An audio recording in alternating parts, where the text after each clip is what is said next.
മക്കൾ സന്തോഷത്തോടെയാണ് ഈ ധ്യാനത്തിൽ പങ്കെടുക്കേണ്ടത്. കർത്താവിൻ്റെ അരൂപി നിങ്ങളിലേക്ക് ഇറങ്ങി വസിക്കേണ്ട സമയമാണ്. നിങ്ങളുടെ കുടുംബം മുഴുവൻ ഇത് എവിടെ ഇരുന്ന് എല്ലാവരും ആരെല്ലാം എവിടെ നിന്ന് ധ്യാനം കൂടിയാലും ആ സമയത്തെല്ലാം നിങ്ങൾക്ക് പരിശുദ്ധാത്മാവ് നിറയും. കാര്യം ഇവിടെ ആൾത്താറ മുഴുവൻ പരിശുദ്ധാത്മാവ് നിറഞ്ഞിരിക്കുകയാണ്. കർത്താവിൻ്റെ വചനങ്ങൾ നിങ്ങൾ ശ്രദ്ധിക്കണം. കർത്താവിൻ്റെ വചനങ്ങൾ കർത്താവ് തന്നെ ആത്മാവിൽ വ്യാഖ്യാനിച്ച് തന്നുകൊണ്ടിരിക്കുകയാണ്. എന്നാ പറഞ്ഞുകൊണ്ടിരിക്കണം ഇപ്പോൾ ഈശോ? അതായത് നമുക്ക് വാഗ്ദാനം ലഭിക്കുന്നതും വാഗ്ദാനം പ്രാപിക്കുന്നതും രണ്ട് കാര്യമാണ്. വിശ്വാസമുള്ളവർക്ക് റോമാ 4:16 അനുസരിച്ചുകൊണ്ട് വാഗ്ദാനം കിട്ടാം. പക്ഷേ വാഗ്ദാനം പ്രാപിക്കുക എന്ന് വെച്ചാൽ ഓഫർ കിട്ടിയാൽ പോരല്ല. ജോലിക്കൊരു ഓഫർ കിട്ടിയാൽ പോരല്ല. ജോലി കിട്ടണ്ടേ? ജോലി കിട്ടി നമ്മളവിടെ താമസിച്ച് ശമ്പളം കൈ കിട്ടണ്ടേ? ഇത് വേറെ വിഷയമാണ്. ഒരു ഓഫർ കിട്ടണതും ആ ജോലി ചെയ്ത് ശമ്പളം വാങ്ങിക്കുന്നതും വേറെ വിഷയമാണ്. രണ്ട് വിഷയമാണ്. അതുതന്നെയാണ് നമുക്ക് വിശ്വാസമുണ്ടെങ്കിൽ വാഗ്ദാനം കിട്ടും. പക്ഷെ വാഗ്ദാനം പ്രാപിക്കണമെങ്കിൽ എന്ത് വേണം? 3-4 കാര്യങ്ങൾ വേണം. ഒന്ന്, സ്നേഹം വേണം. പിന്നെന്താണ്? പ്രത്യാശ വേണം. ഈ പ്രത്യാശയോടെയുള്ള സ്നേഹം, കർത്താവിൻ്റെ മനസ്സിലെ കാലതാമസം എന്തുമാത്രം ഉണ്ട്, ആ കാലതാമസത്തിൻ്റെ കാലങ്ങളിലെല്ലാം കർത്താവ് നിർവഹിക്കും. അതായത് എൻ്റെ സഹോദരങ്ങളെ, നിങ്ങൾ എന്നെ ശ്രദ്ധിക്കുക.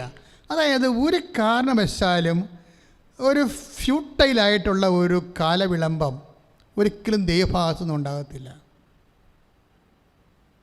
അതായത് ഒരു പ്രയോജനമില്ലാത്ത ഫലരഹിതമായ ഒരു കാലദൈർഘ്യം ഉണ്ടാകത്തില്ല. നമ്മളുടെ പ്രശ്നം എന്ന് പറയണത് ഈ കാലദൈർഘ്യം നമ്മൾ ഈ ഭൗതിക ഫലത്തെ മാത്രം കണ്ണുനട്ടിരിക്കുമ്പോഴാണ് കാലദൈർഘ്യം, ദൈവം വരുത്തുന്ന കാലദൈർഘ്യത്തെക്കുറിച്ച് നമ്മൾ അന്ധന്മാരായി പോകുന്നത്. കർത്താവ് അന്ധന്മാരെക്കുറിച്ച് പറയുന്നുണ്ട്. അന്ധന്മാർ, കാഴ്ച ഉള്ളവർ അന്ധന്മാരായി പോകും. അന്ധന്മാർക്ക് കാഴ്ച ഉണ്ടാകും. ക്രിസ്തു ഒരു മനുഷ്യൻ സ്വീകരിച്ച് കഴിയുമ്പോൾ ക്രിസ്തുവിനെ പ്രതി ചില ആൾക്കാർ ഞങ്ങൾ കാണുന്നു എന്ന് പറയുന്ന ആൾക്കാർ പക്ഷെ ഒന്നും കാണുന്നില്ല, അന്ധന്മാരായി മാറും. കാഴ്ചയില്ലാത്തവർക്ക് കാഴ്ച പ്രാപിക്കാൻ പറ്റും. എന്താ കാര്യം?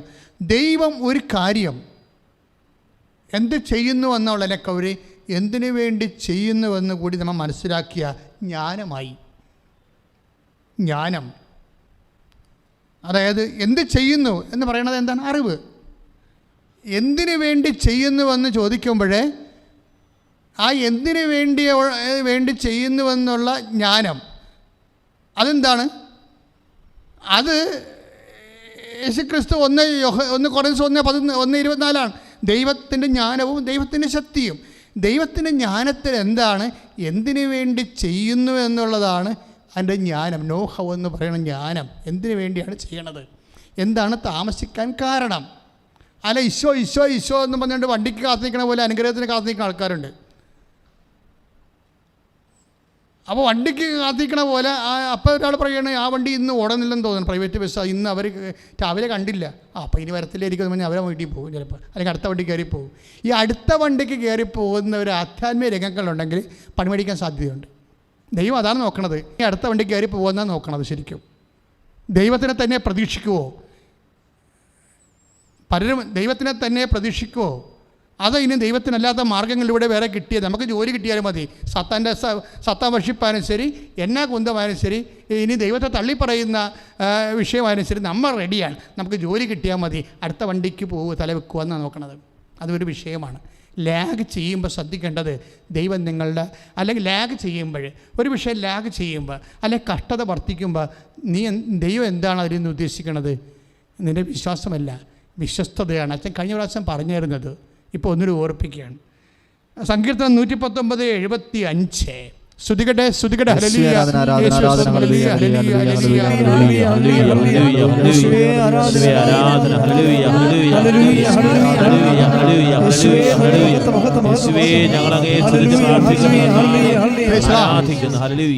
കർത്താവേ, അങ്ങയുടെ വിധികൾ ന്യായയുക്തമാണ്.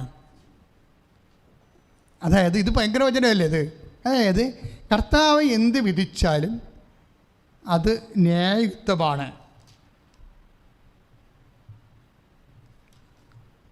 അപ്പോൾ ഒരു വിശ്വാസിയുടെ വിശ്വാസത്തിൻ്റെ പ്രധാനപ്പെട്ട നിലപാടാണ് ദൈവത്തിൻ്റെ ഭാഗത്തുനിന്ന് എന്തെനിക്ക് കിട്ടിയാലും അത് നീതിയാണെന്ന്.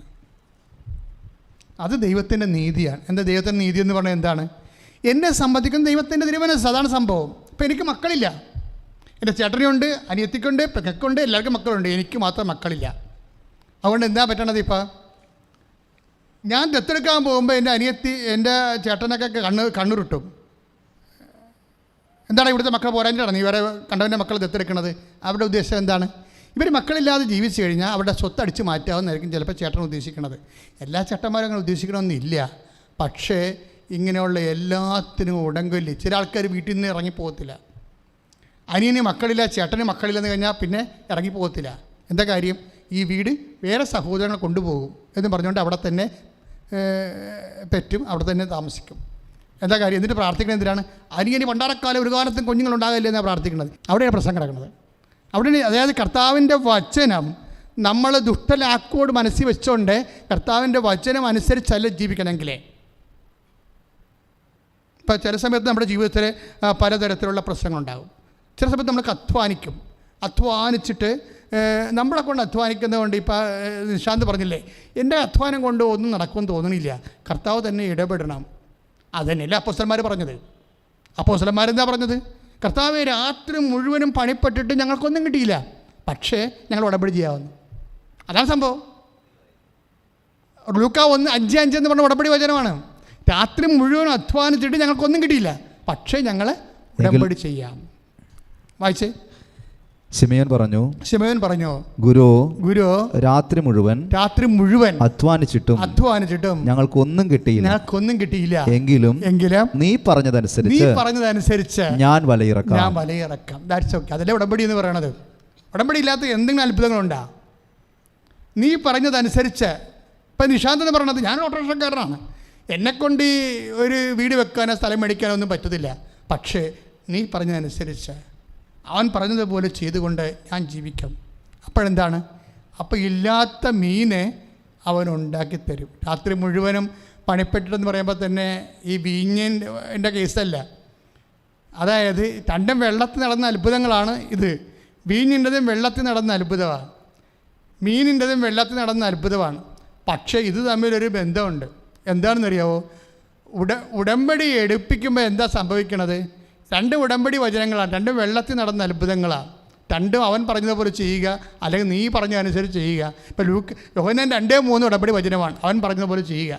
ലൂക്ക 5:5 ഉടമ്പടി വചനമാണ്, നീ പറഞ്ഞതനുസരിച്ച് ചെയ്യാം.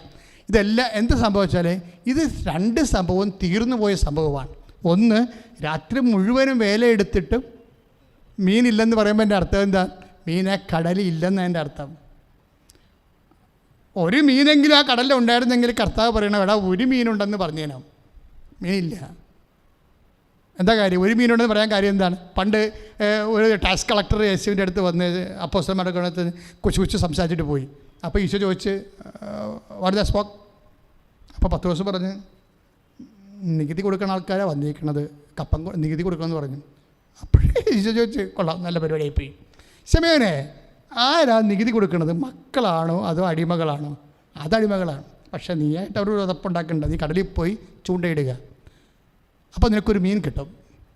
അതിൻ്റെ വാ പൊളിച്ച് നോക്കുക, ഒരു സ്ഥാദ്യവും കാണും, ഒരു സ്വർണ്ണ നാണയം, അതെടുത്ത് എനിക്ക് നിനക്ക് വേണ്ടി കൊടുക്കുക. ദാറ്റ് മീൻസ് ഒരു മീൻ കടലിൽ കൂടി ഓടിയാൽ കർത്താവിന് അറിയാൻ പറ്റും. അപ്പോൾ ശിമയോൻ പറയണത്, ശിമയോനേക്കാൾ ഈ വിഷയത്തിൽ കർത്താവാണ് നല്ലത്. ശിമയോൻ 45 കൊല്ലം കടലിൽ പോയ ആളാണ്. ശിമയോൻ പറഞ്ഞത് അനുഭവജ്ഞാനമാണ്. കർത്താവ് അതിനേക്കാളും ഫിഷ് ഫൈൻഡറുള്ള ആളാണ്. ഇപ്പോൾ എല്ലാ ബോട്ടിനും വള്ളത്തിലൊക്കെ ഫിഷ് ഫൈൻഡർ ഉണ്ടല്ലോ. ഞാനും കടലിൽ പോയിട്ടുണ്ട്, ഫിഷ് ഫൈൻഡറുള്ള ബോട്ടിൻ്റെ കൂടെ പോയിട്ടുണ്ട്. എന്താണെന്നറിയാമോ? ആ ബോട്ട് വെഞ്ചരിക്കുമ്പോൾ അതിന് ഫിഷ് ഫൈൻഡർ ഇരിക്കണ കാണുമ്പോൾ അതൊരു റെഡാറാണ്. ആ റെഡാർ ഇരിക്കണ കാണുമ്പോൾ എനിക്കൊരു ദിവസം കൗതുകം തോന്നിയിട്ട് ഞാൻ കൊച്ചി ഹാർബറിൽ നിന്ന് കടലിൽ പടിഞ്ഞോട്ട് പോയി. ബോട്ടിൽ ഈ ബോട്ടിൽ തന്നെ പോയി. അപ്പോൾ എനിക്കറിയേണ്ടത് അയില, ആകോലി, ചമ്പൻ കുഞ്ഞ്, അതുപോലെ തന്നെ ചെമ്മീൻ പുലപ്പുകൾ വരണത് ഈ റെഡാറിൽ കാണാൻ പറ്റുമോ? അപ്പോഴെന്താണ് ഞാൻ എന്നിട്ട് സ്രാങ്കിൻ്റെ കൂടെ ഫിഷ് ഫൈൻഡർ നോക്കിക്കൊണ്ടിരിക്കുക. എന്താ നോക്കിക്കൊണ്ടിരിക്കണമെന്ന് അറിയാമോ? അയിലേക്ക് ഇപ്പോൾ വരും. നമ്മൾ ടി വി കാണുന്ന പോലെയും അതുപോലെ ജിയോഗ്രഫി ചാനൽ കാണുന്ന പോലെ അയിലേക്ക് ഒരു ആപ്പിട്ട വരാൻ. പക്ഷേ സ്രാങ്ക് ബോട്ടടിക്കാൻ പറഞ്ഞു. അതിൻ്റെ അകത്ത് മുഴുവൻ കിട്ടിയിരിക്കുന്നത് പൊടിമീനും കുറച്ച് ആകോലിയും കുറച്ച് അയിലക്കുഞ്ഞും കുറച്ച് എല്ലാം കൂടി കിട്ടി. അപ്പോൾ ഞാൻ ചോദിച്ചു, സ്രാങ്ക് ഇതൊന്നും നമുക്ക് കണ്ടില്ലല്ലോ. കണ്ടച്ചാ? എന്താ കണ്ടത്? ഒരു അരിത്താവൽ പോലെ ഒരു കുറേ കറുത്ത ഷെയ്ഡ് പോലെ പോയിക്കൊണ്ടിരിക്കുകയാണ്. സ്രാങ്കിനറിയാം അത് റീഡ് ചെയ്യാനുള്ള കഴിവുണ്ട്, അവരെ പഠിപ്പിച്ചിട്ടുണ്ട്. അതെന്ത് മീനാണെന്ന് ഒരു സ്ലാങ് പറയും.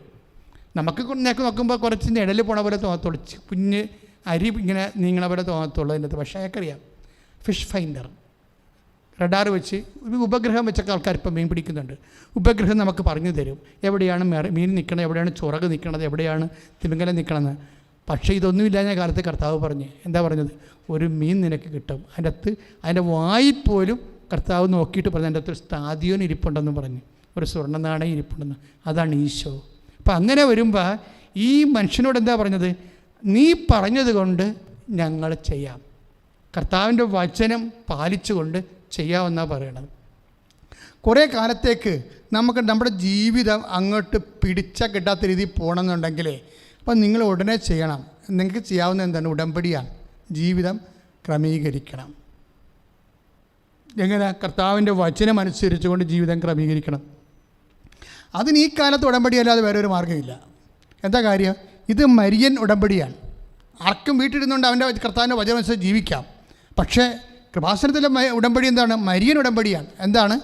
അമ്മ 24 മണിക്കൂറും നീ എടുത്ത ഉടമ്പടിയുടെ കാവൽക്കാരിയാണ്. അത് നിറവേറണത് വരെ അമ്മ നിനക്ക് വേണ്ടി മധ്യസ്ഥം വഹിച്ചുകൊണ്ടിരിക്കും. അതാണ് ഈ വിഷയം. അപ്പോൾ നമുക്ക് കോൺക്രീറ്റായിട്ട് അറിയാൻ പറ്റും അമ്മ ഈ വിഷയം ഏറ്റെടുത്തിട്ടുണ്ട്. കഴിഞ്ഞ ദിവസങ്ങളിലൊരു സംഭവം ഉണ്ടായി. അതും ഇതുപോലുള്ളൊരു കേസ് കെട്ടാണ്. ഒരു അലീന കുമ്പളേക്കാരത്തിയാണ്. അപ്പോൾ അവളുടെ കൊച്ചിന് ഇതുപോലെ അതേ അസുഖം, നമ്മുടെ യൂട്യൂബിൽ കിടപ്പുണ്ട സാക്ഷ്യം, ഡൗൺ സിൻഡ്രോം. അത് എന്നാ പ്രശ്നം ചെയ്യൽ, അത് നിങ്ങൾ ആ വിഷയം അറിയണം. അതായത് രസകരമായൊരു വിഷയമാണ്. എന്ന് വെച്ച് കഴിഞ്ഞാൽ 5-ാം മാസമാണ് ഡോക്ടർ സ്കാൻ ചെയ്തിട്ട് പറയണത് ഈ കുട്ടിക്ക് ഡൗൺ സിൻഡ്രോമാണെന്ന് പറയണത്. അതോടുകൂടി ഇവളുടെ ബോധം പോയി. നിനക്കറിയാമല്ല, ആദ്യമായിട്ട് പ്രസവിക്കാൻ പോകുന്ന ഒരു അമ്മ 5-ാം മാസത്തിൽ കുട്ടിക്ക് ഡൗൺ സിൻഡ്രോമാണെന്ന് പറഞ്ഞാൽ, അതിനെ അബോർട്ട് ചെയ്ത് കളയണമെന്ന് പറഞ്ഞാൽ 3 മാസം കഴിയുമ്പോൾ തന്നെ അബോർഷൻ ഭയങ്കര പാടാണ്.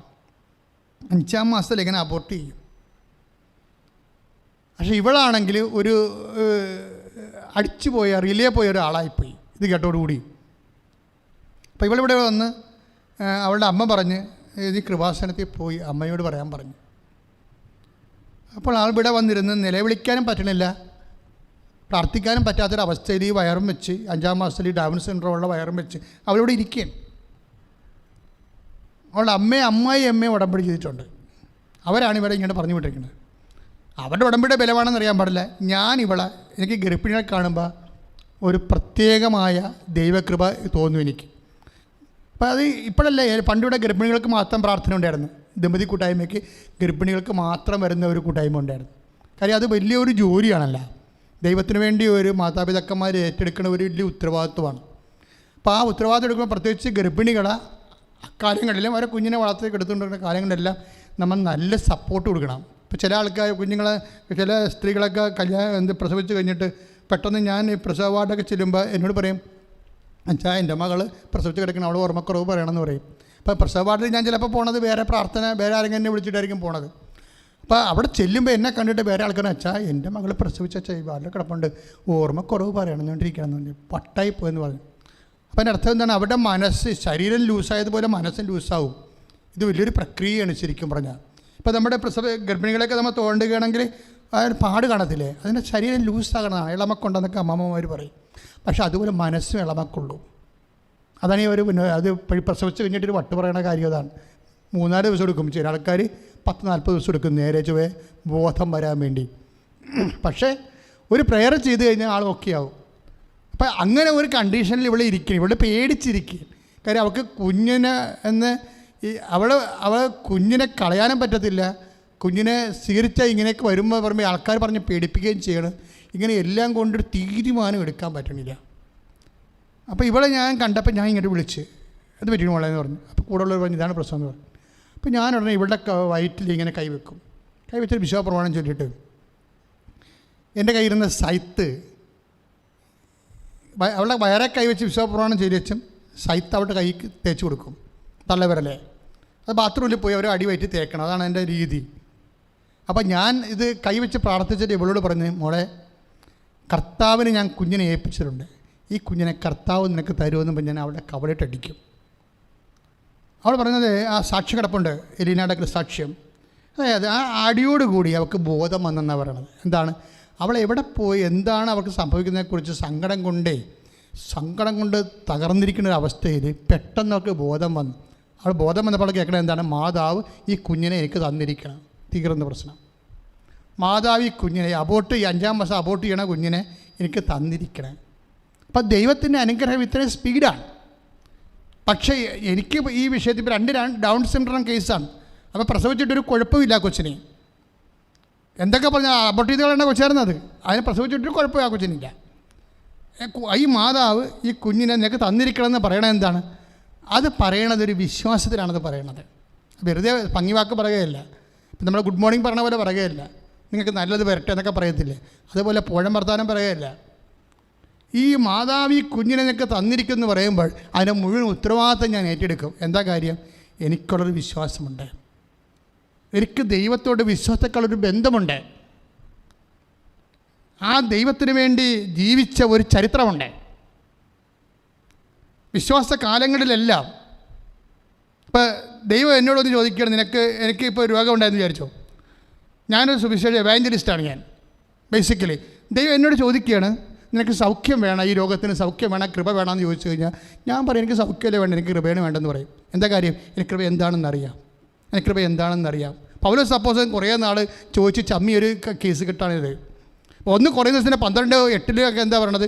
ഞാൻ 3 പ്രാവശ്യം ചോദിച്ചെന്നാണ് പറയണത്. 3 പ്രാവശ്യം ചോദിച്ചു. എന്താണ്? എൻ്റെ ഈ അൾസറെന്ന് എൻ്റെ ഈ വയറിൻ്റെ പുണ്ണൊന്ന് മാറ്റിത്തരാൻ. അപ്പോൾ പൗലോസാണ് പറഞ്ഞ് നിനക്ക് സൗഖ്യം വേണം, കൃപ വേണമെന്ന് ചോദിച്ചു. അപ്പോൾ പൗലോസിന് മനസ്സിലായി എന്താ ഉദ്ദേശിച്ചതെന്ന്. കാരണം കൃപ എന്ന് പറയുന്നത് ശക്തിയാണ്, ദൈവത്തിൻ്റെ ശക്തിയാണ്. സൗഖ്യം നമുക്ക് സൗഖ്യത്തിന് മാത്രമേ ഉപയോഗിക്കാൻ പറ്റത്തുള്ളൂ. പക്ഷേ ശക്തി കിട്ടിയാൽ മറ്റുള്ളവരുടെ വീണ്ടെടുപ്പിന് ഉപയോഗിക്കാൻ പറ്റും. ഇതാണ് വ്യത്യാസം എന്ന് പറയണത്. ഒരു വ്യക്തിയെ ഇവാഞ്ചലിസ്റ്റായിട്ട് ഒരു സുവിശേഷ സാക്ഷിയാക്കി മാറ്റാൻ ഉദ്ദേശിക്കുമ്പോൾ ചില സമയത്ത് ചില വിഷയങ്ങൾ ലാഗ് ചെയ്യും.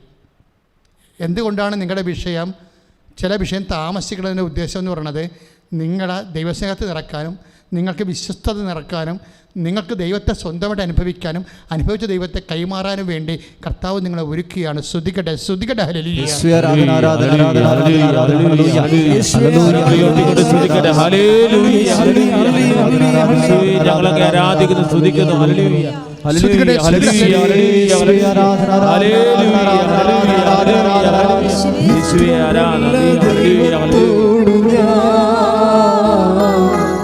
എന്തു ചെയ്തു നന്ദി ചൊല്ലിടും, ചേർന്ന് പ്രാർത്ഥിക്കാം.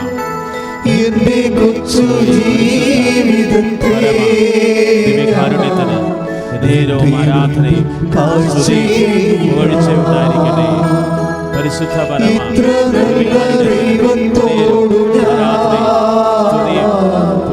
എന്തു ചെയ്തു നന്ദി ചൊല്ലിടും, കൊച്ചു ജീവിതത്തെ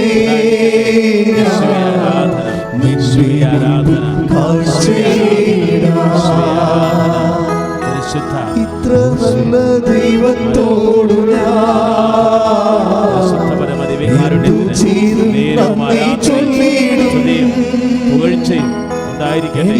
കൊച്ചു ജീവിതത്തെ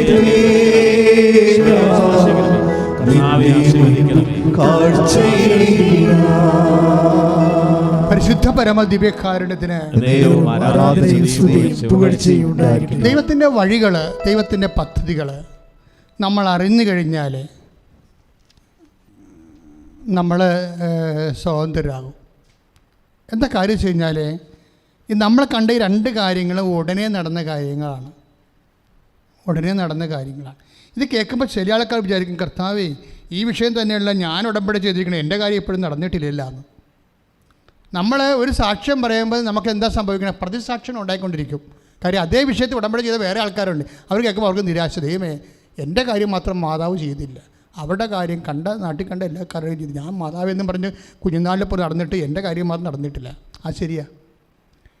എന്തുകൊണ്ട് ചില കാര്യങ്ങൾ ലാഗ് ചെയ്യുന്നു? എന്താ കാര്യം? എന്തുകൊണ്ട് ചില കാര്യങ്ങൾ നടക്കുന്നത് വരെ കഷ്ടപ്പാടുണ്ടാകുന്നു, കഷ്ടത നിലനിൽക്കുന്നു? അതാണ് ഞാൻ 119:75 സങ്കീർത്തനം പറഞ്ഞത്. എന്താ പറഞ്ഞിരിക്കണത്? അതായത് വിശ്വസ്തത മൂലമാണ് അവിടുന്ന് എന്നെ കഷ്ടപ്പെടുത്തിയെന്ന് ഞാൻ അറിയുന്നു. കഴിഞ്ഞ പ്രാവശ്യത്തെ വചനത്തിലുണ്ടായിരുന്നാണിത്. എന്താ കാര്യം? ചില കഷ്ടപ്പാടുകളുടെ അടിസ്ഥാനം വിശ്വസ്തതയാണ്. അവിടെ വിശ്വാസമല്ല, വിശ്വസ്തതയാണ്. ഉടമ്പടിയിൽ നിന്ന് പ്രതീക്ഷിക്കുന്നത് എന്താണ്? ഇപ്പോൾ ഉടമ്പടി എത്രയോ പേരെടുത്ത് എത്ര പേരിന്ന് വിശ്വസ്തയോടെ ജീവിക്കുന്നുണ്ട്. കാര്യം കണ്ടപ്പോൾ അവർ പോയി. പാലം കയറുവോളും നാരായണ, പാലം കയറി കഴിഞ്ഞ് കൂരായണ. പിന്നെ അവർക്ക് കുമ്പസാരമില്ല, കുർബാനയില്ല. ഇത് ദൈവത്തിന് പണ്ടേ അറിയാമായിരുന്നു. ഇത് ചുമ്മാ അഭ്യാസത്തിന് വരണതാണ്. കാര്യം കണ്ടു കഴിഞ്ഞാൽ പിന്നെ അവർ ഞങ്ങളുടെ നാട്ടിൽ പറഞ്ഞ പോലെ മണ്ണഞ്ചേരി വഴി മാമായില്ലെന്ന് പറയും. അതാണ് സംഭവം. എന്ന് വെച്ച് കഴിഞ്ഞാൽ ഇത് ചിലർ കൃപാസനത്തെ ചവിട്ടുമ്പോൾ തന്നെ അമ്മ പറയും ഇത് പൊട്ടക്കേസാണ്. ഒരു സഹോദരി വന്നു. അപ്പോൾ അവർ വന്ന് വാച്ച്മാനോട് സംസാരിച്ചു. ഞാൻ അവർ പോയി കഴിഞ്ഞ് ഞാൻ വാച്ച്മാനോട് ചോദിച്ചു എന്നാ അവർ സംസാരിച്ചത്. അപ്പോൾ അവർ പറഞ്ഞു ഇത് ഉടമ്പടി എപ്പോൾ പോകാൻ പറ്റും. അപ്പോൾ വാച്ച്മാൻ നിങ്ങളെന്താ പറഞ്ഞു? ഇന്ന് ചൊവ്വാഴ്ചയാണ്, 10 മണി 9 മണി ക്ലാസ്, ഉടമ്പടിക്ക് 12 മണിക്കേ പോകാൻ പറ്റത്തുള്ളൂ. അപ്പോൾ ഉടനെ അവരുടെ ഭർത്താവ് അകത്തോട്ട് കയറി വന്നു. അപ്പോൾ 12 മണിക്കേ പോകാൻ പറ്റത്തുള്ളൂ എന്ന് പറഞ്ഞപ്പോൾ ഭർത്താവ് കയറി വന്നു. ഭർത്താവ് കയറുന്ന വെച്ചാൽ അവരോട് ചോദിച്ചു, അപ്പോൾ ഞാൻ എന്ത് ചെയ്യണമെന്നാണ് നിങ്ങൾ പറയണമെന്ന്. ഇങ്ങനെ പോകണം, ഇവിടെ കൊണ്ട് ഡംപ് ചെയ്തിട്ട് അവസാനം എന്ത് പറ്റി? 2 പേരും കൂടി പോയി. അത് വെച്ച് കഴിഞ്ഞാൽ അവർ ഉടമ്പടി എടുത്തില്ല. എടുക്കാതിരിക്കാനാണ് അവർക്ക് നല്ലത്. എന്താ കാര്യം എന്നറിയാവോ? അവരിത് എന്തോ ഒരു ചെറിയ പരിപാടിയാണെന്നും പറഞ്ഞ് എങ്ങനെയെങ്കിലും ഇരുട്ടുകൊണ്ട് ഊട്ടടക്കാം എന്നാണ്. പക്ഷേ അതല്ല പ്രശ്നം. ഇത് ദൈവത്തിന് വേണ്ടി ജീവിക്കാൻ വേണ്ടി ഈ കാലഘട്ടത്തിൽ ദൈവം നമുക്ക് നൽകിയ ഒരു ദൈവിക സ്വർഗീയ പദ്ധതിയാണ്. അതിവിടെ വന്ന് സ്വസ്ഥതയും സമാധാനത്തോടെയും എൻ്റെ ക്ലാസ്സുകൾ കേട്ടുവരുമ്പോൾ അത് അവർക്ക് കിട്ടുന്ന വീട്, വിവാഹം, കുഞ്ഞുങ്ങളെന്നല്ല പ്രശ്നം. അതിനേക്കാളുപരി നിത്യത വരെ ഉള്ള കൃപ ആർജിക്കാനുള്ള സുവിശേഷ സൂത്രങ്ങൾ എത്ര ടെക്നിക്കലായിട്ടാണ് അമ്മ ഓരോ ദിവസവും വെളിപ്പെടുത്തി നമ്മളെ പഠിപ്പിക്കണത്. ഇങ്ങനെ പഠിപ്പിക്കാൻ വേണ്ടി യോഹന്നാൻ 6:45 എഴുതിയിട്ടുണ്ട്, അവരെല്ലാവരും ദൈവത്താൽ പഠിപ്പിക്കപ്പെടും. കാര്യം മനുഷ്യന്മാരെ പഠിപ്പിച്ചത് എന്തുമാത്രം നമ്മളെ പഠിപ്പിച്ചു അല്ലേ? മനുഷ്യന്മാർക്കൊരു പഠിപ്പിക്കലുണ്ട്. പക്ഷേ എത്ര പഠിപ്പിച്ചാലും നമുക്കറിയാം പഠിച്ചവരും പഠിക്കാത്തവരും എല്ലാം എങ്ങനെയാണ് അവസാനം ഇവിടുന്ന് പിരിഞ്ഞു പോണത്. മനുഷ്യൻ്റെ പഠിപ്പിക്കലല്ല, മനുഷ്യൻ എന്താണ്? ദൈവത്തിൻ്റെ പഠിപ്പിക്കൽ. ജീവിതത്തിൽ നിന്ന് നമുക്കെന്താ വേണ്ടത്?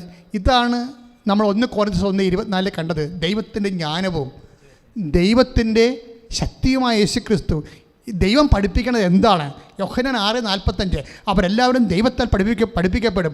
ദൈവം പഠിപ്പിക്കണത് എന്താണ്? ദൈവത്തിൻ്റെ ജ്ഞാനമാണ് നമുക്ക് പറഞ്ഞു തന്നത്. അത് ആർക്ക് കൊടുത്തു? ദൈവം മറിയത്തിന് കൊടുത്തു. എന്താണ്? മറിയത്തോട് പറഞ്ഞു പരിശുദ്ധാത്മാവ് നിൻ്റെ മേൽ വരും എന്ന് പറഞ്ഞപ്പോഴേ ആ പഠിപ്പിക്കൽ കൂടി പറഞ്ഞു കൊടുത്തു. എന്താണ്? മകളെ, പരിശുദ്ധാത്മാവ് ഇങ്ങനെ വെറുതെ ഇങ്ങനെ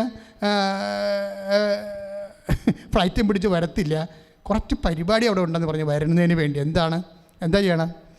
ഇതാ കർത്താവിൻ്റെ ദാസി, നിൻ്റെ വചനം പോലെ എന്നിൽ നിറവേറട്ടെ. അവിടെ എന്താ പറയണത്?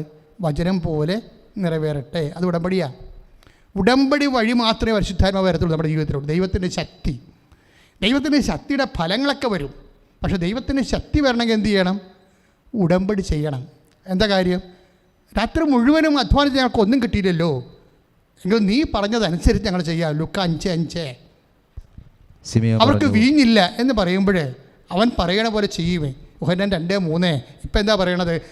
ഇതെങ്ങനെ സംഭവിക്കും എന്ന് ചോദിക്കുമ്പോൾ പരിശുദ്ധാത്മാവ് നിൻ്റെ മേൽ വരും. അത്യുന്നതൻ്റെ ശക്തി, അത് ദൈവത്തിൻ്റെ ജ്ഞാനം എന്താണ്? അത് പറയാതെ പറഞ്ഞു കൊടുത്തിരിക്കുന്നത് മറിയത്തോട് പകർന്നു കൊടുത്തത് എന്താണ്? ഈ അത്യുന്നതൻ്റെ ശക്തി നിന്നിൽ പ്രവർത്തിക്കാൻ വേണ്ടി എന്ത് ചെയ്യണം? നീ കർത്താവിൻ്റെ ദാസിയാകണം. എങ്ങനെ നിനക്ക് കർത്താവിൻ്റെ ദാസി ആകാൻ പറ്റും? അവൻ പറയണ പോലെ ചെയ്യാം. അതാണ് അമ്മ മറിയം പറയണത് 1:38 വിശുദ്ധ ലൂക്കായുടെ സുവിശേഷം. ഇല്ല, കർത്താവിൻ്റെ ദാസി നിൻ്റെ വചനം പോലെ എന്നിൽ നിറവേറട്ടെ. എല്ലാം ഉടമ്പടിയാണ്. ജീവിതത്തിൽ ദൈവം നമുക്ക് ഒരു പ്രാർത്ഥന വെളിപ്പെടുത്തി തന്നിട്ടുണ്ടെങ്കിൽ അതിന് ബിബ്ലിക്കൽ തിയോളജി ഉണ്ട്, മരിയൻ തിയോളജി ഉണ്ട്, അതിന് എല്ലാ ന്യൂമാറ്റിക് തിയോളജി ഉണ്ട്, തിയോളജി ഓഫ് ഗ്രേസ് ഉണ്ട്. സമ്പൂർണ്ണ ദൈവശാസ്ത്രത്തിൻ്റെ സമഗ്രതയാണ് ഉടമ്പടിയിൽ ദൈവം നിറച്ചു വെച്ചിരിക്കുന്ന സ്വർഗീയ പദ്ധതി. ശ്രുതികട്ടെ.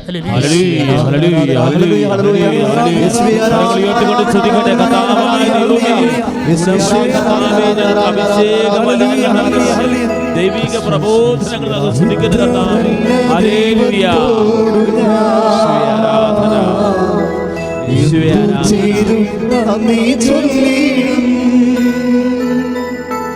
എന്നെ കുറിച്ചു ജീവിതത്തെ ഞാൻ നിന്റെ മുൻപിൽ കാഴ്ചയിടാം. ഇത്ര നല്ല ദൈവത്തോടു ഞാൻ എന്തു ചെയ്തും നന്ദി ചൊല്ലിടും. നിന്നെ കൊച്ചു ജീവിതത്തെ ഞാൻ നിന്റെ മുൻപിൽ കാഴ്ചയിടാം. ദൈവത്തെ വിശ്വസിച്ച് ദൈവത്തെ മഹത്വപ്പെടുത്തി എന്ന് ഉടമ്പടിയുടെ വചനം ഞാൻ അച്ഛൻ പറയണത്, ദൈവത്തെ റോമ 4:20 ദൈവത്തെ മഹത്വപ്പെടുത്തി വിശ്വാസത്തെ വളരാൻ. അപ്പോൾ ദൈവത്തെ മഹത്വപ്പെടുത്തണത് എങ്ങനെയാണ്? ഇതാ കർത്താവിൻ്റെ ദാസൻ അല്ലെങ്കിൽ ദാസി എന്ന് പറഞ്ഞ പോലെ ദൈവത്തിൻ്റെ വചനങ്ങൾ അല്ലെങ്കിൽ ഉടമ്പടി പ്രകാരം ജീവിതം നിറവേറ്റിയാണ് നമ്മൾ ദൈവത്തെ മഹത്വപ്പെടുത്തുന്നത്. ദൈവത്തെ മഹത്വപ്പെടുത്തി വിശ്വാസത്തിൽ വളരാം. ഇതുപോലെ തന്നെയാണ് നമ്മൾ ദൈവത്തോടുള്ള സ്നേഹം. ഞാൻ എപ്പോഴും പ്രാർത്ഥിക്കുന്നത്, എന്തുകൊണ്ടാണ് നിങ്ങളുടെ പ്രാർത്ഥന പൊട്ടപ്രാർത്ഥനയാകണമെന്ന് അറിയാമോ? പൊട്ടപ്രാർത്ഥന എന്ന് പറയുന്നത് വെല്ലിടി എന്നൊക്കെ പറയത്തില്ലേ, ഇരുട്ട് വേണം. അതുപോലെയൊക്കെ ചില പ്രാർത്ഥനകൾ പൊട്ടപ്രാർത്ഥന ഇരിക്കും, ഒന്നും ഉണ്ടാകത്തില്ല. പണ്ട് ചകണയെന്ന് പറഞ്ഞ സാധനം ഉണ്ടായിരുന്നില്ല, ഇപ്പം ഇല്ല. ഈ മണ്ടരി വന്നപ്പോൾ പിന്നെ ചകണ ഏതാണ് മണ്ടരി ഏതാണെന്ന് അറിയാൻ പറ്റാത്ത അവസ്ഥയായി. തെങ്ങയിൽ ചില തേങ്ങ ഇങ്ങനെ ഒട്ടി ഉണങ്ങി ഇരിക്കും, അതിനാണ് അതിൻ്റെ അകത്ത് ഒന്നും ഉണ്ടാകത്തില്ല. ചകണയെന്ന് പറയും ഞങ്ങളുടെ നാട്ടിലൊക്കെ. ഇതുപോലെ ഓരോ നാട്ടിലും ഓരോ പേരാണ് അതിനുള്ളത്. ഇതുപോലെ തന്നെയാണ് ചില പ്രാർത്ഥന ചകണയിൽ പോവും. കാര്യം ചിരട്ടയും പോലും അതിൻ്റെ അകത്ത് ഉണ്ടാകത്തില്ല. എന്താ കാര്യം?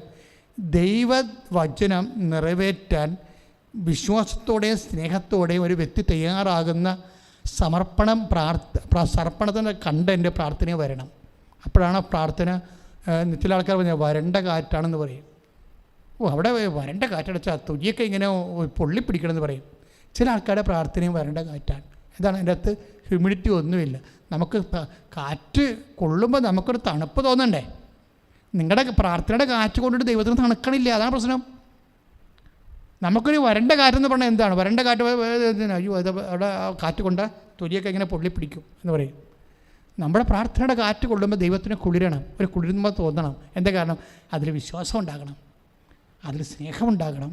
പിന്നെ നീ തന്നില്ലേലും തന്നാലും നിൻ്റെ കയ്യിൽ നിന്ന് എന്താണ് കിട്ടണമെങ്കിലും ഞാനത് നിൻ്റെ നാമത്തെ നിന്നോടുള്ള സ്നേഹത്തെ പ്രതി സ്വീകരിക്കുമെന്ന് പറഞ്ഞ ഒരു സമർപ്പണം ഉണ്ടാകണം. ഇതെല്ലാം നിങ്ങൾ പ്രാർത്ഥിക്കുമ്പോൾ തന്നെ സ്നേഹത്തോടെ പ്രാർത്ഥിക്കും. ഇപ്പോൾ ജപമാല വീട്ടിൽ ചെല്ലുന്നു, പ്രത്യക്ഷിക്കുന്ന പ്രാർത്ഥന ചെല്ലുന്നു, ഇതെല്ലാം ചെല്ലുന്നതിന് നാക്ക് മാത്രം മതി. പ്രാർത്ഥന ചെല്ലുന്നതിന് വേറെ ഒന്നും വേണ്ടേ?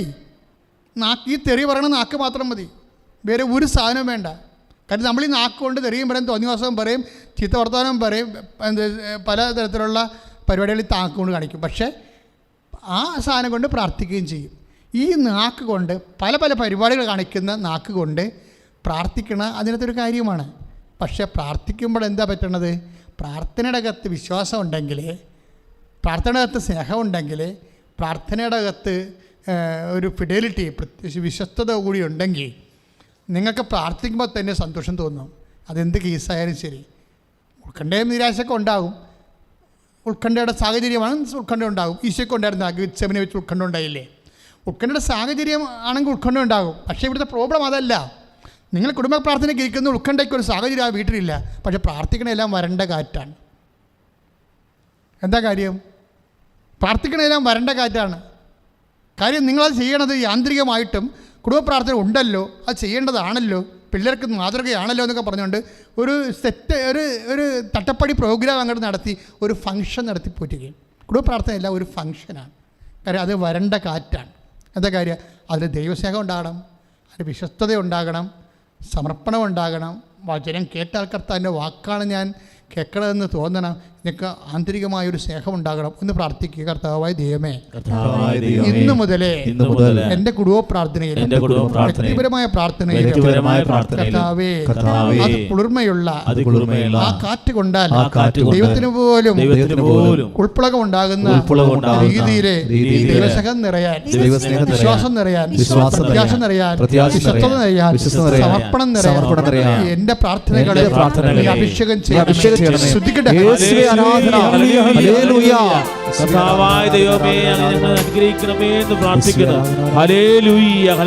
അവസ്ഥകൾ മോശമാകുമ്പോഴാണ് നമ്മൾ ഉടമ്പടി എടുക്കുന്നത്. അപ്പോഴാണ് നമുക്ക് ആ അവസ്ഥകൾ മോശമാകുമ്പോൾ നമ്മൾ ഉടമ്പടി എടുക്കുമ്പോൾ നമ്മളതിൻ്റെ വ്യവസ്ഥകളനുസരിച്ച് ജീവിക്കുമ്പോൾ ദൈവം നമ്മൾക്ക് അനുഗ്രഹമാക്കി അത് മാറ്റും, അനുഗ്രഹമായി മാറും. ഇപ്പോൾ തന്നെ അതിൻ്റെ സങ്കീർത്തനം ഏതാണ്?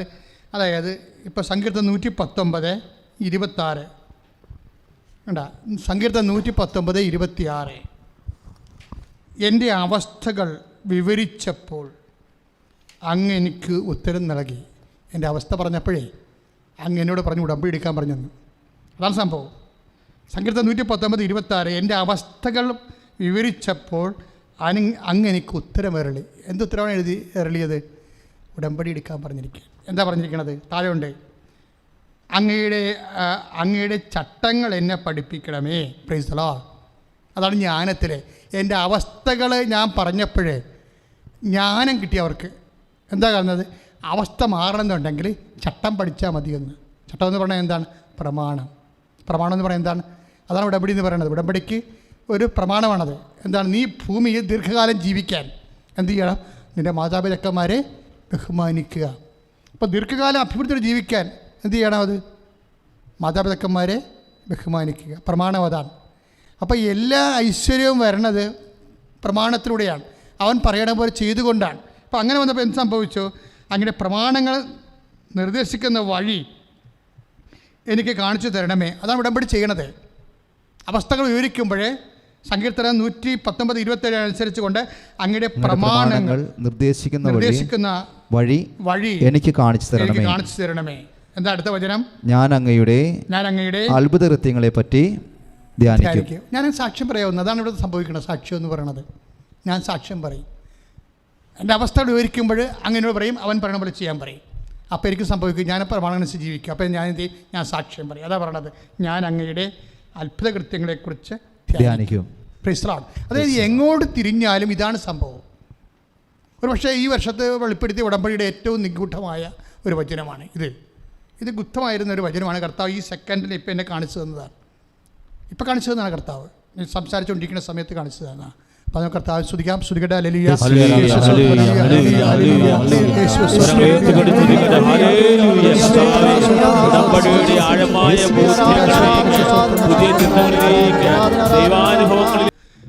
അങ്ങനെയൊക്കെ ഉത്തരം വരളി.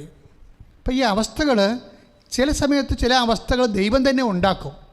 അത് വിശ്വാസി അറിയണം. എന്തിനാ? നിന്നെ കൃപയിൽ വളർത്താൻ വേണ്ടി ദൈവം ചില അവസ്ഥകളുണ്ടാക്കും. ഇപ്പം നമ്മൾ 1 സാമുവേൽ, ഇപ്പം നിങ്ങൾ ചോദിച്ചില്ലേ, എൻ്റെ നാത്തൂന് മക്കളുണ്ട്, എൻ്റെ അനിയത്തിക്കുണ്ട്, ചേട്ടത്തിക്കുണ്ട്, എനിക്ക് മാത്രം മക്കളില്ലേ, എന്നോട് മാത്രം എന്താ ഇങ്ങനെ ചെയ്തത് എന്ന് ചോദിക്കുന്നവരുണ്ട്. കുറേ ചോദ്യങ്ങളുണ്ടല്ലോ.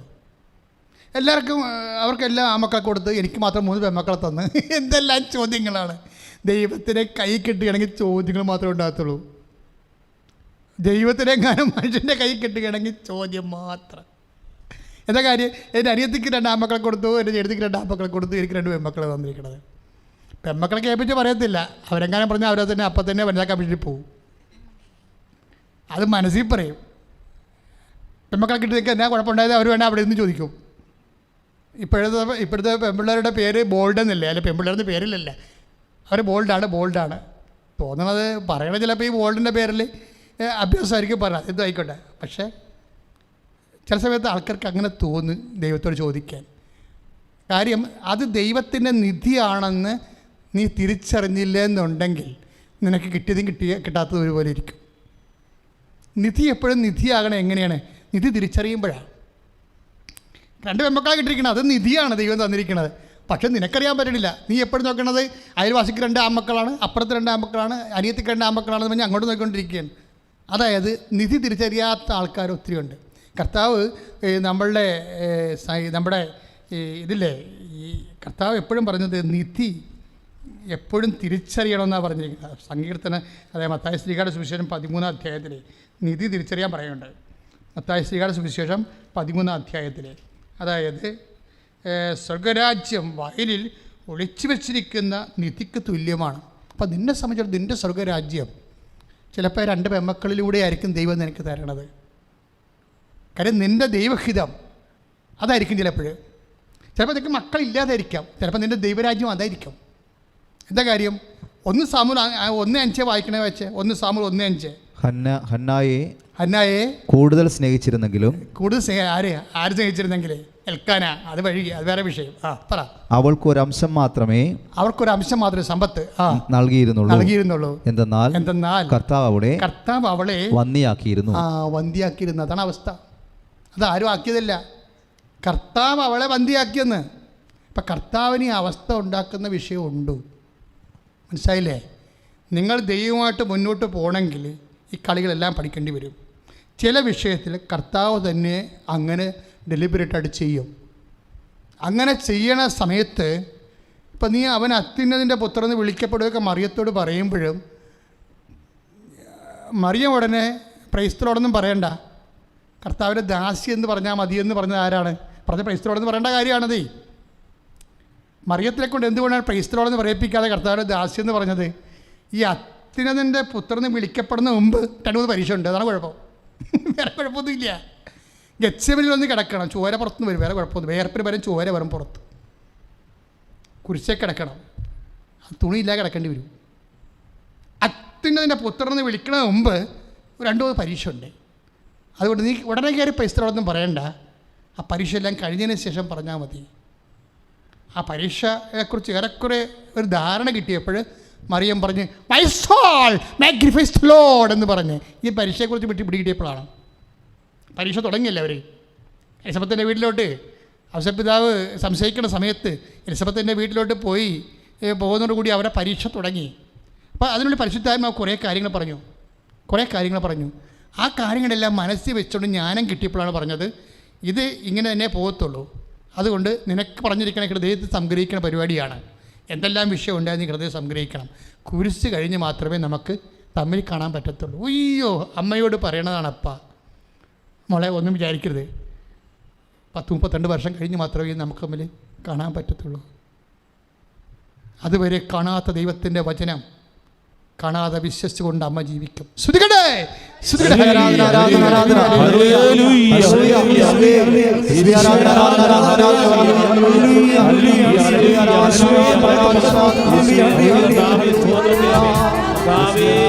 ആരാധിക്കുന്നു, സ്തുതിക്കുന്നു, മഹത്വപ്പെടുത്തുന്നു. ഹല്ലേലൂയ, ഹല്ലേലൂയ, ഹല്ലേലൂയ, ഹല്ലേലൂയ. യേശുവേ,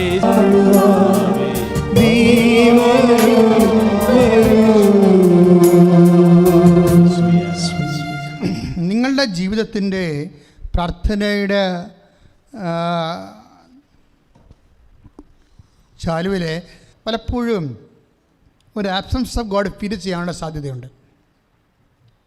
ഉടമ്പടിയുടെ ചില വിഷയങ്ങളുടെ മേൽ ചിലപ്പോൾ അതിൻ്റെ പ്രാർത്ഥനാ ബന്ധത്തിൻ്റെ ആ ഒരു വഴികളിലെ ആബ്സൻസ് ഓഫ് ഗോഡ് ഫീൽ ചെയ്യാൻ സാധ്യതയുണ്ട്. ഇപ്പോൾ ലാസർ, അതുകൊണ്ടാണ് ഞാൻ പറഞ്ഞത്, കർത്താവ് അവളെ വന്ധ്യയാക്കിയിരുന്നു. ആ അവസ്ഥ ക്രിയേറ്റഡ് ബൈ, ആ സിറ്റുവേഷൻ ഉണ്ടാക്കിയത് ആരാണ്? അവളെല്ലാം ഉണ്ടായതല്ല. അതായത് കർത്താവിൻ്റെ പരിപാലനയിൽ ഉണ്ടായിട്ടുള്ള വിഷയങ്ങളാണത്. അപ്പോൾ കർത്താവിന് ലക്ഷ്യങ്ങളുണ്ട്, അതുകൊണ്ട് ദൈവത്തിൻ്റെ ലക്ഷ്യങ്ങളുണ്ട്. ഇപ്പം നിനക്ക് ഒരു കാര്യം താമസിക്കുന്നു, അല്ലെങ്കിൽ നിൻ്റെ വീട് താമസിക്കുന്നു, അല്ലെങ്കിൽ മക്കളുടെ നന്മയിലേക്ക് വരാനുള്ള തിരിച്ചുവരവ് താമസിക്കുന്നു. അപ്പം നീ അത് ഞാൻ പോയതാരെ കൂട്ടിയെന്ന്. ചില ആൾക്കാർക്ക് അങ്ങനെ കുഴപ്പമുണ്ട്. ഈ മക്കളൊക്കെ ചില സമയത്തൊക്കെ അവർ പ്രാർത്ഥിക്കും. ഞാൻ പറയും, നിങ്ങളുടെ മക്കൾ കണ്ടവൻ്റെ പുറകെ പോയാലും തന്നെ നിങ്ങൾ മരണം വരെ പ്രാർത്ഥിച്ചുകൊണ്ടേയിരിക്കണം. കാര്യം എന്താ? നിങ്ങളെ സംബന്ധിച്ചിടത്തോളം ദൈവത്തിൻ്റെ മുമ്പിലാണ് നിങ്ങൾക്ക് ഉത്തരവാദിത്തം. അതിന് ദൈവത്തോട് ചെയ്യാൻ പറ്റണ എന്താണ്? അവരുടെ ആത്മാവ് നഷ്ടപ്പെട്ടു പോകാതിരിക്കാൻ വേണ്ടി. നിങ്ങളുടെ കുഴപ്പം കൊണ്ടല്ല പോയത്, അവരുടെ ഒരു പെട്ടെന്നുണ്ടായിരുന്ന എന്താണ് ഹൃദയത്തിൽ വഞ്ചന വരികയില്ല ചില സമയത്ത്. അങ്ങനെ വചനമുണ്ട് 44 ഐസയ 44:20. സ്തുതിക്കട്ടെ, സ്തുതിക്കട്ടെ, ഹല്ലേലൂയ.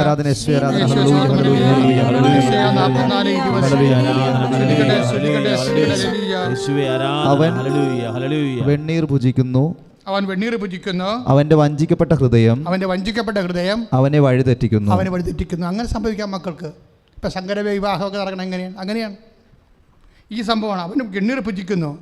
പക്ഷത്തിന് പകരം കർത്താവിൻ്റെ ദിവ്യ കുർബാന സ്വീകരിക്കാൻ കഴിവുണ്ടായിരുന്ന ആളാണ്. അതിന് പകരം എന്താണ്? വെണ്ണീർ ഭുജിക്കുന്നു. ദിവ്യകുർബാന ജീവൻ്റെ അപ്പം, നിത്യജീവൻ്റെ അപ്പം ഭക്ഷിക്കാൻ അർഹത ഉണ്ടായിരുന്ന ആളാണ്. പക്ഷേ എന്ത് പറ്റി? അവൻ്റെ 44:20 ഒന്ന് വായിച്ചേ. അവൻ വെണ്ണീർ ഭുജിക്കുന്നു, അവന്റെ വഞ്ചിക്കപ്പെട്ട ഹൃദയം, അല്ലെങ്കിൽ അവന്റെ വഞ്ചിക്കപ്പെട്ട ഹൃദയം, അല്ലെങ്കിൽ അവളുടെ വഞ്ചിക്കപ്പെട്ട ഹൃദയം അവനെ വഴിതെറ്റിച്ചു, അല്ലെങ്കിൽ അവളെ വഴിതെറ്റിച്ചു. വഞ്ചിക്കപ്പെട്ട ഹൃദയത്തിന് അങ്ങനെ ഒരു പ്രശ്നമുണ്ട്. ഈ സാധനം പെട്ടെന്ന് ദൈവത്തെ മറന്നു കളയും. നമ്മുടെ ബുദ്ധിക്കും ബോധത്തിനും ശരീരത്തിലൊക്കെ പറ്റുന്ന ഒരാളെ കണ്ട നമ്മുടെ വിശ്വാസം നോക്കാതെ, ഇപ്പം വിശ്വാസം വിറ്റ് തന്നെ ആൾക്കാർ അത് വാങ്ങിക്കും. കാര്യം ഈശോ പറഞ്ഞത് നമ്മളുടെ ആസ്തികളെ വിറ്റിട്ട് വിശ്വാസം വാങ്ങിക്കണമെന്നാണ് ഈശോ പറഞ്ഞത്. പക്ഷേ സാത്താൻ പറഞ്ഞത് വിശ്വാസം വിറ്റിട്ട് പുറത്തുള്ള ലോകത്തിൻ്റെ നന്മകളെ വാങ്ങിക്കണമെന്ന് പറഞ്ഞിരിക്കുന്നത്. അപ്പോൾ ചില ആൾക്കാർക്ക് ഇതുപോലെ 40-20 സംഭവിക്കും. എന്താണ്? അവർ വെണ്ണീർ ഭുജിക്കും. കാരണം എന്താണ്? അവർ വഞ്ചിക്കപ്പെട്ട ഹൃദയം. ഇപ്പോൾ ബാംഗ്ലൂരൊക്കെ പഠിക്കാൻ പോണ പെമ്പരില്ലേ, എന്തെല്ലാം പ്രശ്നം കഴിഞ്ഞാൽ വരണത്. അവർ അങ്ങനെ പോകുന്നവരെ ഞാൻ കുറ്റം പറയണതല്ല. പോകുന്നവരുടെ മേലെ അമ്മയ്ക്കും അപ്പനും ഒരു കണ്ണുണ്ടാവണം എപ്പോഴും. അവർ പ്രാർത്ഥിച്ചോ. ഇപ്പോൾ മക്കളെയൊക്കെ നമ്മൾ കാനഡ ആയാലും അമേരിക്കയിലും സ്വിറ്റ്സർലൻഡൊക്കെ വിടുന്നുണ്ട്. വിടാൻ വേണ്ടി എന്തുമാത്രം ഉടമ്പടി ചെയ്തിരിക്കുന്ന ആൾക്കാരെ. പക്ഷേ ഉടമ്പടി ചെയ്ത് അവർ പോയി കഴിയുമ്പോൾ നിങ്ങൾ ചോദിക്കണത് എന്താണ്? മകനെ, ബാങ്ക് ലോണുകാർ ഇന്നലെ പേപ്പർ വിട്ടായിരുന്നു, പൈസ ആയില്ലേ? ആ പൈസ അപ്പോൾ പറഞ്ഞ് അതിപ്പോൾ കിട്ടും, ഇപ്പോൾ ഈ പ്രാവശ്യത്തത് വാടക കൊടുത്തു, ഞങ്ങൾ വീടെടുക്കാൻ പോകുന്നുണ്ട്, ആനയെ കുഞ്ഞെന്നൊക്കെ പറഞ്ഞ് അവർ സംസാരിക്കും. അപ്പോൾ അമ്മ പറയും, നീ അതൊന്നും എന്നോട് സംസാരിക്കണ്ട, ബാങ്കുകാർ വീടും ജപ്തി ചെയ്തുകൊണ്ട് പോകുകയുള്ളൂ, നീ എന്നെ പെണ്ണുമ്പിള്ളക്ക് കാശ് കൊടുത്തിട്ടാണ്. വിഷയം മാറി. ഈ വേറെ രാജ്യത്ത് താമസിക്കുന്നതിനോട് അവർ ചെയ്യാത്ത കാര്യം പറഞ്ഞു കഴിഞ്ഞാൽ അവന് പറയത്തില്ലേ? അതോടുകൂടി അമ്മയും മകനും തെറ്റി. പിന്നെ കാശുമില്ല, ആളുമില്ല, ഫോൺ വിളിച്ചിട്ട് എടുക്കണമില്ല. എൻ്റെ മക്കളെ, എന്തൊക്കെ പറഞ്ഞാൽ ഈ കൈവിട്ട് നിൽക്കുന്നവരോട് വളരെ പാകതയോടെ സംസാരിക്കണം. കൈവിടാതെ ഞാൻ ഒരു ദിവസം ഈ യോർദാനിലൊക്കെ പോയി ഇറങ്ങി. ഒരു ദിവസം ഒരു ദുഃഖ വെള്ളിയാഴ്ച, അത് മഴയും പെയ്തു, യോർദാനിൽ മഴ പെയ്യുന്ന ദിവസമായിരുന്നു. അപ്പം ഞാനവിടെ ചെന്നതിന് ശേഷം ദുഃഖ വെള്ളിയാഴ്ച, കർത്താവോ, ആരും അറിയാത്ത ഒരു ജനത, ആ അന്തരീക്ഷം പോലും ദുഃഖ വെള്ളിയാഴ്ച അന്തരീക്ഷമല്ല, നമ്മൾ അറിയുന്നവരാരുമില്ല. ഞാനോടത്ത് എൻ്റെ ദുഃഖ വെള്ളിയാഴ്ച നഷ്ടപ്പെട്ടതിൻ്റെ നൊമ്പരെ ഞാൻ ജോർദാനിൽ വെച്ച് അറിയണത്. ഇത്രയും വലിയൊരു നഷ്ടമായി പോയില്ലെന്ന് ഈ ഒരു വരവ്. അതിൻ്റെ കേട് ഞാൻ തീർത്ത ജോർദാനിൽ ഇറങ്ങി 1 മണിക്കൂർ നിന്ന് ജോർദാൻ നദി ഇറങ്ങി കൊന്തയില്ലാണത് എൻ്റെ സങ്കടം തീർത്തത്. പക്ഷേ ചില സമയത്ത് കൈവിട്ടാൽ, നമ്മൾ ഇവിടുന്ന് പോയാൽ എപ്പോഴും നമ്മൾ അറിയണം വേറെ ഒരാളാണ് നമ്മൾ.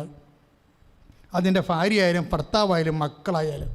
അവരോടൊക്കെ സംസാരിക്കുമ്പോൾ എന്തെല്ലാം പറഞ്ഞാൽ കുറേ സൗമ്യതയും കുറേ ശാന്തതയും ഇല്ലെങ്കിൽ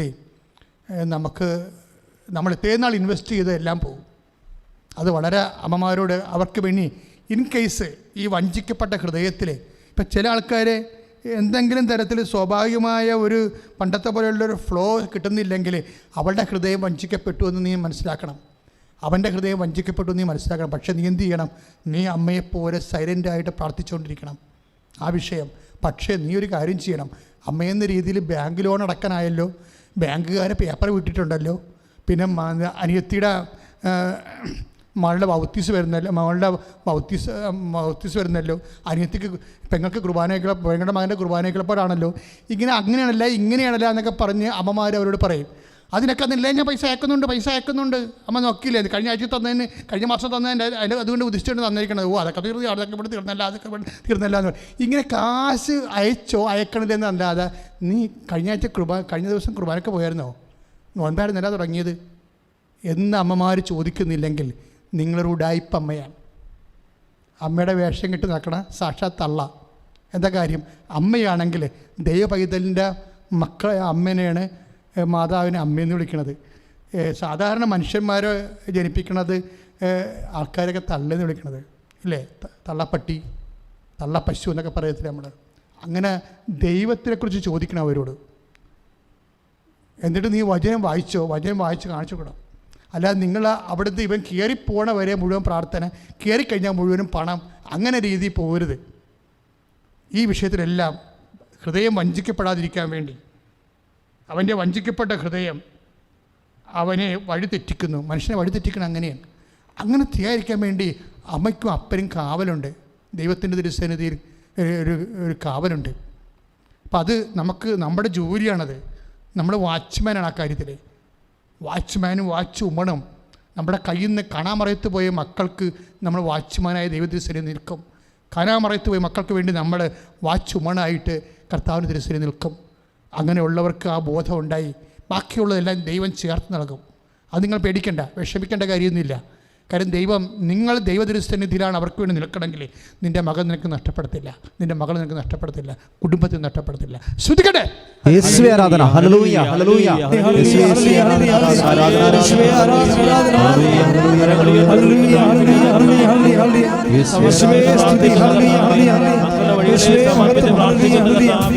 ആത്മാവിൽ നിറയട്ടെ. ഹല്ലേലൂയ ഹല്ലേലൂയ. യേശുവേ ആരാധന, യേശുവേ ആരാധന. സ്നേഹമേ കാത്തിരിപ്പൂ ഞാൻ തിരുമുഖം ഓർത്തിരിപ്പൂ ഞാൻ സ്നേഹമേ കാത്തിരിപ്പൂ ഞാൻ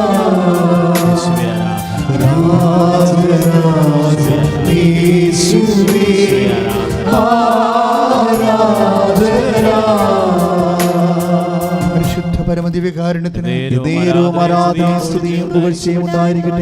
മക്കളെ, രോഗമുള്ളിടത്തെല്ലാം കർത്താവ് കൃപ നിറഞ്ഞു നിൽക്കുന്ന ഒരു സമയമാണ്. മഴ പോലെ കർത്താവ് വചനങ്ങൾ, പുതിയ വചനങ്ങൾ എടുത്തെടുത്ത് നമുക്ക് തന്നു. കർത്താവ് വചനത്തിൻ്റെ ജ്ഞാനങ്ങൾ നൽകി, ജീവിതത്തിൻ്റെ ഓരോ അനുഭവങ്ങൾ നമുക്ക് തന്നു. ഇതെല്ലാം ദൈവം നമ്മളെ നയിച്ചുകൊണ്ടിരിക്കുകയാണ്. ഈ കോവിഡ് കാലത്തിൻ്റെ കഷ്ടപ്പാടുകളിൽ സങ്കീർത്തനം 119:75 അനുസരിച്ച് കൊണ്ട് വിശ്വസ്തതയാണ് ദൈവം നമ്മളിൽ പ്രതീക്ഷിക്കുന്നത്. ഇപ്പോഴ് അതിനുവേണ്ടി നമ്മൾ പ്രാർത്ഥിക്കുകയാണ്. നിങ്ങൾ എവിടെയാണ് രോഗമുള്ളത്, കൈ നെഞ്ചത്ത് വെച്ച് നെഞ്ചിലെ രോഗത്തിന് വേണ്ടി പ്രാർത്ഥിക്കാം, തൊണ്ടയ്ക്ക് വെച്ച് പ്രാർത്ഥിക്കാം, ശിരസിൽ വെച്ച് പ്രാർത്ഥിക്കാം, പിൻകഴുത്തിൽ വെച്ച് പ്രാർത്ഥിക്കാം, അടിവയറ്റിൽ വെച്ച് മറിച്ച് പ്രാർത്ഥിക്കാം. എവിടെയാണ് നിൻ്റെ കൈകൾ, എവിടെയാണ് നിനക്ക് വേദന ഉള്ളത്? കരളിനാണോ, കഴുത്തിനാണോ, ഹൃദയത്തിനാണോ, ശിരസിനാണോ, പ്രഷറിനാണോ, എവിടെയാണ് വേദനയുള്ളത്? വാതരോഗികളെ കൈ പിണച്ചു വെച്ച് പ്രാർത്ഥിക്കാം. കർത്താവിൻ്റെ ദൃശ്യനെ പ്രാർത്ഥിക്കുക. കർത്താവേ, ഞാൻ വളരെ ആത്മാർത്ഥമായിട്ട് അങ്ങയുടെ മക്കൾക്ക് വേണ്ടി കണ്ണീരോടെ പ്രാർത്ഥിക്കുകയാണ് ഈശോയെ. വിവിധ രോഗികൾ കർത്താവേ, ഇപ്പോഴേ അങ്ങയുടെ തിരുസന്നിധി, അങ്ങയുടെ അമ്മയുടെ മധ്യസ്ഥത്തിൽ ഈശോയെ പ്രാർത്ഥിക്കുന്നുണ്ട്. ഓരോ രോഗത്തിൻ്റെ പേരെടുത്ത് പ്രാർത്ഥിക്കുന്നതിനേക്കാൾ ഉപരി കർത്താവേ, ഒരു മനുഷ്യൻ്റെ ശരീരത്തിലെ ഉച്ച മുതൽ ഉള്ളംകാല് വരെയുള്ള ഓരോ കോശങ്ങളിലും ഓരോ ശ്വാസങ്ങളിലും വരുന്ന രോഗങ്ങളെ കർത്താവേ, നിന്റെ നിശ്വാസത്താൽ കർത്താവേ നീ അഭിഷേകം ചെയ്യണമേ. യേശുവിൻ്റെ ഉന്നതമായ നാമത്തിൽ ഞരമ്പുകളിലെ, നാഡികളിലെ, കോശങ്ങളിലെ, പേശികളിലെ യേശുവിൻ്റെ ഉന്നതമായ നാമത്തിലെ മാരക രോഗങ്ങള്, തീരാവ്യാധികള് യേശു നാമത്തിൽ മാറിപ്പോകട്ടെ.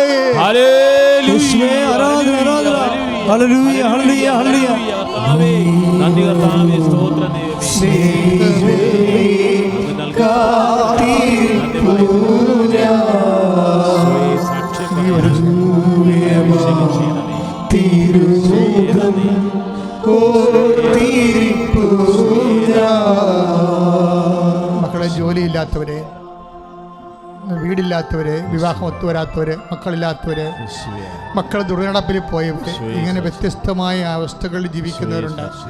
അവരെല്ലാം കർത്താവ് സാമ്പത്തിക ബാധ്യതപ്പെട്ടിരിക്കുന്നവർ, ചെറിയ വരുമാനം കൊണ്ട് കർത്താവ് കുടുംബം ജീവിക്കാൻ പറ്റാതിരിക്കുന്നവർ, കർത്താവ് ഓരോ സ്ഥലത്ത് കർത്താവ് നടന്ന് നെറുകെട്ട് വണ്ടി കയറാത്തവർ, നടന്നു പോകാത്തവർ, ആരും വിൽക്കാത്തവർ, പുരയിടങ്ങൾ, ആരും വാങ്ങാത്ത പുരയിടങ്ങൾ, ഇങ്ങനെയുള്ള ഓരോ സംഭവം ഏടാകുടങ്ങളിലും കാട്ടിലും മേട്ടിലും കർത്താവ് അകപ്പെട്ട് ജീവിക്കുന്നവരെ, കർത്താവ് പെമ്മക്കൾ മാത്രമുള്ള കാരണം അവരെ വിട്ടും വെച്ചവരോടൊന്നും പോകാൻ പറ്റാത്ത അവസ്ഥകളുള്ളവർ, ഇങ്ങനെ ഓരോരോ ദുഃഖങ്ങൾ, ദുരിതങ്ങൾ കർത്താവ് മക്കൾ അനുഭവിക്കണം ഈശോയെ. ഓരോരോ രാജ്യത്ത് പഠിച്ചിട്ട് മനസ്സിലാകാത്തവർ, പരീക്ഷ തോക്കുന്നവരെ, പരീക്ഷ കർത്താവ് ജയിക്കാൻ വേണ്ടി പ്രാർത്ഥിക്കുന്നവർ, അവരെ എല്ലാവരെയും സംബന്ധിച്ച് പ്രാർത്ഥിക്കുന്ന ഈശോയെ.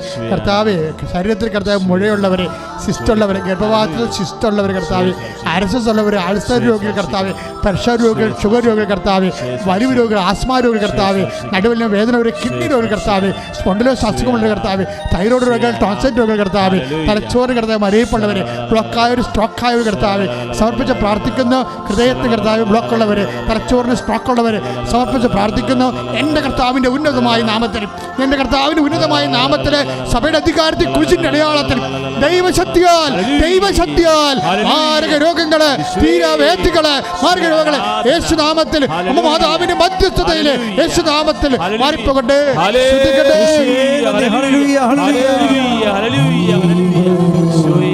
സ്നേഹമേ കാത്തിരിപ്പു ഞാൻ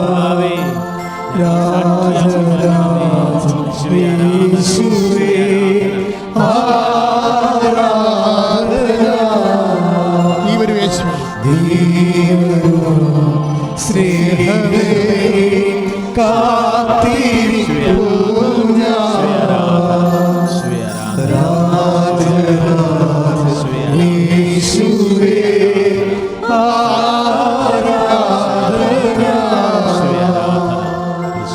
പരമദിവ്യകാരുണ്യത്തിന് ആരാധന മൗനമായി പ്രാർത്ഥിക്കട്ടെ. മുട്ടിയിൽ നിന്നുകൊണ്ട് മൗനമായി പ്രാർത്ഥിക്കട്ടെ. അതീവമായ ദിവ്യകൃപ ചിന്തിക്കുന്ന സ്വർഗീയ നിമിഷങ്ങളാണ്. നീ മുട്ടയിൽ നിന്നുകൊണ്ട് കണ്ണീരോടെ പ്രാർത്ഥിക്കട്ടെ. കൃപാസത എഴുന്നള്ളിയിരിക്കുന്ന ജ്വലിച്ച് നിൽക്കുന്ന ഈശോ തൻ്റെ അമ്മയുടെ മധ്യസ്ഥം നമുക്ക് വേണ്ടി അമ്മ പ്രാർത്ഥിക്കുന്ന ഈ നിമിഷങ്ങളിൽ അമ്മയുടെ മധ്യസ്ഥത്തിൽ നിൻ്റെ സങ്കടങ്ങളെ സമർപ്പിക്കുക. അച്ഛൻ ഏതെങ്കിലും കാര്യങ്ങൾ വിട്ടുപോയിട്ടുണ്ടെങ്കിൽ നിൻ്റെ സങ്കടങ്ങൾ എപ്പോഴും സമർപ്പിക്കുക.